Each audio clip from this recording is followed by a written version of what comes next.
Philippines के जंगलों में जीवन अपने जटिल नियमों के अनुसार चलता है। जंगल में एक के जीवित रहने का मतलब अक्सर दूसरे की मृत्यु होता है। ये प्रकृति के नियम हैं।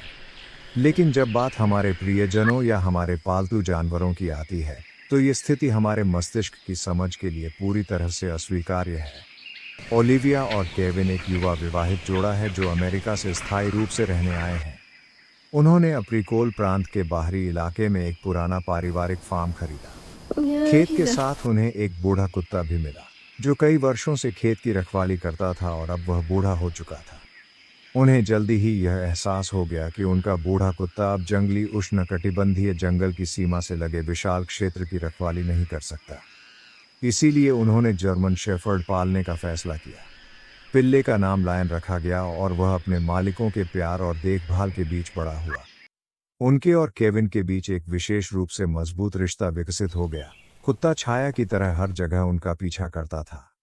पालतू जानवर स्नेही था, लेकिन उसके व्यवहार से कभी कभी ओलिविया घबरा जाती थी, खासकर तब जब वह जंगल में घूरता हुआ स्तब्ध हो जाता था और फिर कर्कश आवाज में गुर्राने लगता था, मानो उसने वहां कुछ ऐसा देख लिया हो जो मानव आंखों के लिए पहुंच से बाहर हो।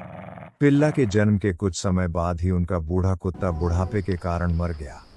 अब जब लायन केविन के साथ जंगल में या मछली पकड़ने जाता था, तो ओलिविया पूरी तरह अकेली रह जाती थी। शहर में पली बढ़ी एक लड़की के लिए यह एक वास्तविक परीक्षा थी और बहुत डरावनी भी। फिलीपीन के जंगलों में रातें विशेष होती हैं। एक भी स्ट्रीट लाइट के बिना घना अंधेरा, बंदरों की भयावह चीखें और झाड़ियों में अदृश्य जीवों की सरसराहट। कुछ लोगों के लिए यह एक रोमांचक साहसिक कार्य हो सकता है, लेकिन तब नहीं जब आप कहीं अकेले हों। जब केविन को फार्म के सुदूर इलाकों में रात बितानी पड़ी तो ओलिविया डर के मारे कांप उठी। यह बात समझकर पति ने एक समाधान निकाला। एक दिन वह घर आया और ओलिविया से कार से कुछ लाने को कहा। यात्री सीट पर एक आश्चर्य उसकी प्रतीक्षा कर रहा था। एक छोटा जर्मन शेफर्ड, जिसने तुरंत अपनी दुम हिलाना और उसका चेहरा चाटना शुरू कर दिया। पिल्ले का नाम लूसी रखा गया। वह एक लड़की थी और उसने न केवल ओलिविया बल्कि लियोना को भी तुरंत आकर्षित कर लिया। कुत्ते अभिन्न मित्र बन गए और एक साथ खेलने और आनंद लेने लगे। लेकिन एक दिन सब कुछ अत्यंत दुखद तरीके से बदल गया। जब लूसी 3 साल की हुई, तब तक फार्म पर जीवन एक नियमित दिनचर्या में तब्दील हो चुका था। दिन शांतिपूर्वक और अनुमानित तरीके से बीत रहे थे। लियोन केविन के साथ क्षेत्र के दौरे पर जाता रहा और लूसी ओलिविया की वफादार साथी थी। उस भाग्यशाली दिन केविन उस क्षेत्र के दौरे से लौटे और पूछा, लियोन कहाँ है? ओलिविया ने उसे पूरे दिन नहीं देखा, ये सोचकर कि वह उसके पति के साथ चला गया है। उस समय वे घबरा गए। पूरे दिन लूसी असामान्य रूप से उत्तेजित थी और लगातार भौंक रही थी, कहीं भागने की कोशिश कर रही थी। इसलिए ओलिविया को उसे घर में बंद करना पड़ा। अब किसानों को समझ में आ गया कि कुत्ते को कुछ आभास हो गया है। लियोन को आखिरी बार सुबह के समय देखा गया था, जब हमेशा की तरह वह सबसे पहले बाहर निकलता था। वह हमेशा लूसी से पहले जाग जाता था, जो सोना पसंद करती थी। उस सुबह केविन द्वारा लियोन को अपने साथ न ले जाना उनकी घातक गलती रही होगी। लूसी को पट्टे से बांधकर किसानों को उम्मीद थी कि कुत्ता उन्हें लियोन तक ले जाएगा, क्योंकि वे जानते थे कि कुत्तों की सूंघने की क्षमता बहुत अच्छी होती है। लूसी तेजी से भौंकते हुए आगे बढ़ी और उन्हें घर के पीछे कच्चे रास्ते से जंगल में खींच ले गई। वहां जो कुछ उन्होंने देखा, उसे दंपति के होश उड़ गए। जमीन पर एक विशाल अजगर के पैरों के निशान बने हुए थे, लेकिन उनका ध्यान उस ओर नहीं गया। सांप के पैरों के निशानों के आसपास काले भूरे रंग के बाल बिखरे हुए थे, जिनमें जगह जगह खून के धब्बे लगे हुए थे। लूसी ने धीरे से रोना शुरू कर दिया और लोगों को एहसास हो गया कि वे लियोन को फिर कभी नहीं देख पाएंगे। अंधेरे में वे कुछ नहीं कर सके और भारी मन से घर लौट आए। केविन क्रोधित था। भोर होते ही वह सांप की तलाश में निकल पड़ा। यद्यपि लियोन अब उपलब्ध नहीं था, फिर भी वे उस विशाल अजगर को अपने घर के इतने निकट रहने की अनुमति नहीं दे सकते थे। पिछवाड़े में एक मुर्गी घर था और किसान अच्छी तरह जानते थे कि वह कितना असुरक्षित था। लेकिन इस तथ्य के बावजूद कि इतनी बड़ी मात्रा में पकड़ के बाद सांप को स्थिर अवस्था में रहना चाहिए था, वह अभी भी नहीं मिला। रास्ता ऊंची घास में समाप्त हो गया, मानो किसी ने अजगर को हवा में उड़ा दिया।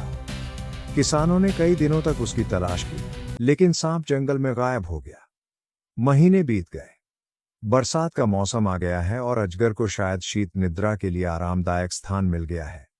घर पर ओलिविया और केविन इस अपराध बोध से मुक्त नहीं हो सके कि वे कुत्ते की सुरक्षा करने में असफल रहे। यहां तक कि लूसी भी उदास लग रही थी। वह बहुत सोती थी और कम गतिविधि के कारण उसका वजन भी बढ़ गया था। कम से कम उन्होंने तो यही सोचा था, जब तक ओलिविया को एक आश्चर्यजनक बात का एहसास नहीं हुआ। लूसी गर्भवती थी और पिल्लों को जन्म देने वाली थी। लियोन से पिल्ले। यह एक छोटे चमत्कार जैसा था, मानो उनके प्रिय पालतू जानवर का एक टुकड़ा उनके पास वापस आ गया हो। किसान लूसी पर कड़ी नजर रखते थे और उसे घर के पास ही रखने की कोशिश करते थे। उसे या पिल्लों को खोना असहनीय क्षति होगी। यह सब पहले से योजनाबद्ध था। जन्म से 2 दिन पहले वे उसे पशु चिकित्सक के पास ले जाने वाले थे।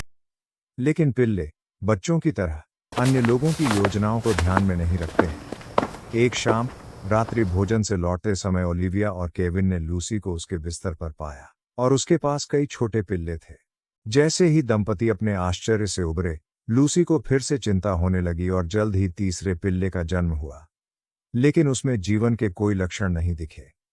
केविन ने उसे उठाया और धीरे से उसके पेट की मालिश की, उसे अपनी छाती से लगाया और उसकी नाक में फूंक मारी। अचानक पिल्ला सांस लेने लगा। जब उसे उसकी मां के पास लौटाया गया तो सभी ने देखा कि वह एक शेर के पिल्ले जैसा दिखता था। यह एक ही समय में खुशी और दुख दोनों का एहसास था। परिवार कई महीनों तक शांतिपूर्वक रहा। पिल्लों ने इतनी खुशी दी कि लियोन को खोने का दर्द धीरे धीरे कम हो गया। लेकिन यह सुखद स्थिति हमेशा के लिए नहीं रह सकती थी। खतरा लोगों की सोच से कहीं अधिक निकट था।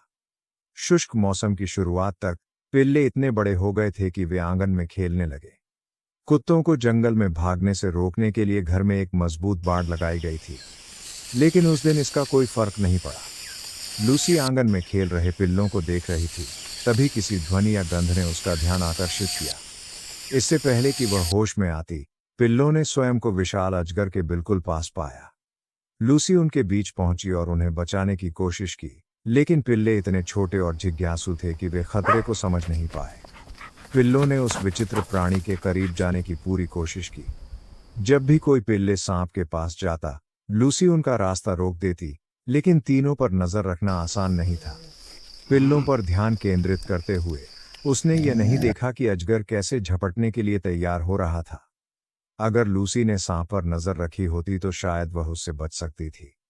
हालांकि यह देखते हुए कि संभवतः यह वही अजगर था जिसने लियोन को मारा था, कौन जानता है कि इसका अंत कैसे हुआ होगा।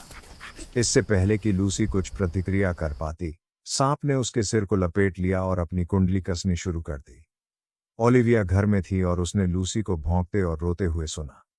वह यह देखने के लिए बाहर जाने ही वाली थी कि क्या हो रहा है, तभी भौंकना बंद हो गया। महिला ने निश्चय किया कि सब कुछ ठीक है। उसे इस बात पर संदेह नहीं था कि उसका कुत्ता अचानक चुप क्यों हो गया। कुत्ता अब सांस नहीं ले पा रहा था। केविन कार्यशाला में काम कर रहा था और उसने कुछ भी नहीं देखा या सुना।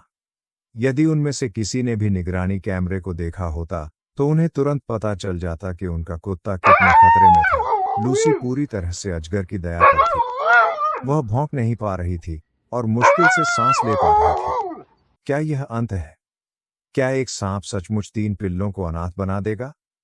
अजगर ने छल्लों को और अधिक कस लिया और फिर अविश्वसनीय घटना घटी। जब ऐसा लगने लगा कि अब कोई उम्मीद नहीं है, तो तीनों पिल्ले जोर जोर से भौंकने लगे। उन्होंने सांप को काटने की भी कोशिश की, हालांकि उनके काटने से अजगर को केवल चुभन महसूस हुई। उन्हें केवल अजगर का क्रोध ही प्राप्त हुआ, जिसने क्रोध में आकर अपने शिकार को और अधिक मजबूती से पकड़ने के लिए उनकी मां लूसी पर अपने दांत गड़ा दिए। उसने छल्लों को और भी कसकर पकड़ लिया। पिल्ले अपनी मां की मदद करने में असमर्थ थे, लेकिन उनकी उन्मत्त भौंकने की आवाज ने ओलिविया का ध्यान आकर्षित कर लिया। उसने कभी पालतू जानवरों को इस तरह भौंकते नहीं सुना था, और अब लूसी के भौंकने की कमी से वह और भी अधिक भयभीत हो गई। महिला ने आंगन में जो देखा, उससे वह भय से कांप उठी। उसकी पालतू लूसी अब तक देखे गए सबसे बड़े अजगरों में से एक की घातक पकड़ में थी। 3 पिल्ले अपनी मां आत्मा सांप को देखते हुए इधर उधर भाग रहे थे। बिना एक क्षण भी गंवाए ओलिविया ने पिल्लों को पास के बाड़े में छिपा दिया। ऐसे समय में बच्चों को सुरक्षित रखना अत्यंत महत्वपूर्ण था। वह केविन पर चिल्लाई कि वह तुरंत उनके पास दौड़े और सिरका लेकर आए। ओलिविया की भयभीत चीख सुनकर केविन को तुरंत एहसास हो गया कि कुछ भयानक हुआ है। उन्होंने तुरंत अनुमान लगा लिया कि यह वही अजगर है जिसने उनके प्रिय कुत्ते लियोन को मार डाला था। लोग एक और कुत्ते को न खोने के लिए दृढ़ संकल्प थे। वह दौड़कर पायथन के पास गया और उसके चेहरे पर सिरका छिड़क दिया। लोग जानते थे कि इससे लूसी को दर्द और तकलीफ हो सकती है, लेकिन इसके अलावा और कुछ नहीं किया जा सकता था। सिरके की गंध और जलन को महसूस करते हुए अजगर ने अपने मजबूत जबड़े खोल दिए। इससे केविन और ओलिविया को सांप और कुत्ते के शरीर के बीच अपना हाथ डालने का अवसर मिला। अजगर के सबसे कमजोर हिस्से पूंछ से शुरू करते हुए उन्होंने सावधानीपूर्वक उसकी कुंडलियां खोलनी शुरू की। साथ ही उन्होंने सांप का सिर लूसी से दूर रखा ताकि वह उसे दोबारा न काट सके। जल्द ही लूसी आजाद हो गई। लोगों को यह पता नहीं था कि कुत्ते की अंदरूनी चोटें कितनी गंभीर थीं, लेकिन जैसे ही उसे छोड़ा गया, वह गहरी सांस लेने और कराहने लगी। वह जीवित थी। केविन ने सांप को पकड़ रखा था। ओलिविया एक बड़ा कंटेनर लेकर आई। वे उस प्राणी से बदला ले सकते थे जिसने पहले ही उनका एक कुत्ता छीन लिया था और दूसरे कुत्ते को लगभग मार ही डाला था। लेकिन इन लोगों ने प्रकृति के साथ सामंजस्य बिठाकर रहने की कोशिश की। वे समझ गए कि अजगर एक जंगली जानवर है जो जीवित रहने की कोशिश कर रहा है। उन्होंने बदला लेने के लिए उसे नहीं मारा, हालांकि इसे घर के पास छोड़ना भी कोई विकल्प नहीं था। आसान शिकार पाकर वह बार बार यहां आ सकता था। कंटेनर के ढक्कन में एक छेद करने के बाद उन्होंने सांप से बाद में निपटने का फैसला किया। कंटेनर में छेद होने से सांप को सांस लेने में मदद मिली। इस समय लूसी को पशु चिकित्सक के पास ले जाना अत्यावश्यक था। लोगों ने पिल्लों को घर में बंद कर दिया और क्लिनिक की ओर भागे। लूसी होश में थी और अपने आसपास के वातावरण के प्रति संवेदनशील थी, लेकिन वह स्पष्ट रूप से दर्द में थी और थोड़ा रो रही थी। सांप ने उसकी हड्डियां तोड़ दीं और उसके आंतरिक अंगों को नुकसान पहुंचाया। इसके अलावा यह सुनिश्चित करना भी आवश्यक था कि सांप के काटने से घाव सड़ न जाए। हालांकि अजगर जहरीला नहीं होता, लेकिन किसी भी घाव में सूजन आ सकती है। अस्पताल में एक्सरे से पता चला कि कई पसलियां टूटी हुई थीं, लेकिन कुल मिलाकर लूसी बहुत भाग्यशाली थी। यदि पिल्लों ने उसकी रक्षा करने की कोशिश न की होती और लोगों का ध्यान आकर्षित न किया होता, तो सब कुछ बहुत अलग तरीके से खत्म हो सकता था। कई दिनों तक लोगों को यह सुनिश्चित करने के लिए निगरानी करनी पड़ी कि पिल्ले अपनी मां पर न कूदें और उसके घावों को नुकसान न पहुंचाएं। लोगों ने काटने वाली जगह का सावधानीपूर्वक उपचार किया और पशु चिकित्सक द्वारा निर्धारित दवाएं दी। उन्हें बड़ी खुशी हुई कि लूसी तेजी से ठीक हो रही थी। अब पूरा परिवार सुरक्षित था। ओलिविया और केविन ने तीनों पिल्लों को अपने साथ रखने का निर्णय लिया। फार्म में 4 कुत्तों के लिए पर्याप्त जगह थी। वही पिल्ला, जिसे केविन ने जन्म के समय पुनर्जीवित किया था, बड़ा होकर न केवल दिखने में बल्कि चरित्र में भी अपने पिता की हूबहू प्रतिकृति बन गया। उन्होंने केविन के साथ वैसा ही मजबूत रिश्ता बनाया जैसा कभी लियोन के साथ था। अब उनका बड़ा परिवार अविभाज्य था। जहां तक अजगर का सवाल है, उसे मारा नहीं गया, बल्कि एक प्राकृतिक बाड़े सर्पेंटेरियम में ले जाया गया, जहां वह स्वतंत्र महसूस कर सकता था और उसे खेत में लौटने या अन्य खेतों को खतरा पहुंचाने की कोई संभावना नहीं थी। यह सभी के लिए सबसे अच्छा निर्णय था। अंत में इस जंगल में लोगों और जानवरों दोनों के लिए पर्याप्त जगह होनी चाहिए। मुख्य बात यह है कि हर कोई अपनी सीमाओं को जानता हो। हर शाम जब सूर्य वर्षावन के पीछे डूबता है और अंधेरे फिलीपीन आकाश में पहले तारे चमकते हैं, तो ओलिविया और केविन अपने 4 पैरों वाले परिवार को आंगन में खेलते हुए देखकर मुस्कुराते हैं। लूसी अब भी उतनी ही सतर्क और देखभाल करने वाली है तथा अपने बड़े हो चुके बच्चों की देखभाल करती है, और वे अपने माता पिता दोनों के सर्वोत्तम गुणों को विरासत में पाकर खेत की मजबूती से रक्षा करते हैं। और हालांकि लियोन को खोने का दर्द कभी पूरी तरह से खत्म नहीं होगा, लेकिन उनकी आत्मा उनके बच्चों में जीवित है और उनकी कहानी एक किंवदंती बन गई है जिसे स्थानीय लोग लंबी शामों के दौरान सुनाते हैं, प्यार और वफादारी के बारे में बात करते हैं और हमेशा उन लोगों की रक्षा करने के महत्व के बारे में बताते हैं जिन्हें आप प्यार करते हैं।